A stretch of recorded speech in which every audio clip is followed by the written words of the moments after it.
TERRE HAUTE, Indiana. The Trump administration on Friday carried out its 13th federal execution since July, an unprecedented run that concluded just 5 days before the inauguration of President-elect Joe Biden, an opponent of the federal death penalty. Dustin Higgs, convicted in the killings of 3 women in a Maryland wildlife refuge in 1996, was the third to receive a lethal injection this week at the federal prison in TERRE HAUTE, Indiana.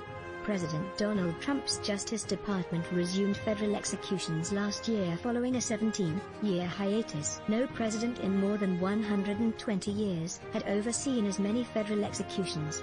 Higgs, 48, was pronounced dead at 1:23 a.m. in his final statement. Higgs was calm but defiant, mentioning the victims by name. "I'd like to say I am an innocent man," he said. "I did not order the murders." Loud sobs of a woman crying inconsolably echoed for several minutes from the room reserved for Higgs' family as his eyes rolled back in his head, showing the whites of his eyes before he stopped moving entirely. The number of federal death sentences carried out under Trump since 2020 is more than in the previous 56 years combined, reducing the number of prisoners on federal death row by nearly a quarter. It's likely none of the around 50 remaining men will be executed anytime soon, with Biden signaling hell-end federal executions. The only woman on death row, Lisa Montgomery, was executed Wednesday for killing a pregnant woman, then cutting the baby out of her womb and claiming it as her own. She was the first woman executed in nearly 70 years. Federal executions began as the coronavirus pandemic raged through prisons nationwide. Among those prisoners who got COVID-19 last month were Higgs and former drug trafficker Corey Johnson, who was executed Thursday. Some members of the execution teams have also previously tested positive for the virus. Not since the waning days of Grover Cleveland's presidency in the late 1800s has the U.S. government executed federal inmates during a presidential transition, according to the Death Penalty Information Center.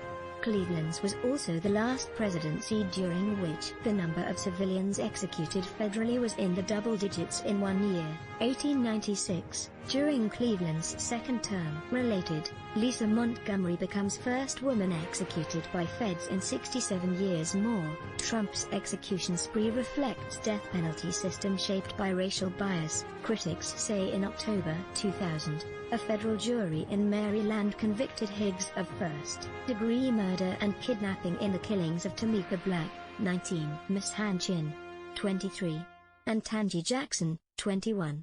His death sentence was the first imposed in the modern era of the federal system in Maryland, which abolished the death penalty in 2013. Higgs' lawyers argued it was arbitrary and inequitable to execute Higgs while Willis Haynes, the man who fired the shots that killed the women, was spared a death sentence. The federal judge who presided over Higgs' trial 2 decades ago said he merits little compassion. He received a fair trial and was convicted and sentenced to death by a unanimous jury for a despicable crime, U.S. District Judge Peter Messett wrote in a December 29 ruling. In a statement after the execution, Higgs' attorney, Sean Nolan, said his client had spent decades on death row helping other inmates and working tirelessly to fight his unjust convictions. The government completed its unprecedented slaughter of 13 human beings tonight by killing Dustin Higgs, a black man who never killed anyone, on Martin Luther King's birthday. Nolan said there was no reason to kill him, particularly during the pandemic and when he, himself, was sick with COVID that he contracted because of these irresponsible, super-spreader executions. Higgs' December 19 petition for clemency argued he had been a model prisoner and dedicated father to a son born shortly after his arrest. Higgs had a traumatic childhood and lost his mother to cancer when he was 10, the petition said.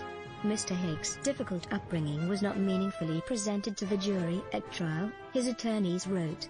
Higgs was 23 on the evening of January 26, 1996, when he, Haynes and a third man, Victor Gloria, picked up the 3 women in Washington, D.C., and drove them to Higgs' apartment in Laurel, Maryland, to drink alcohol and listen to music.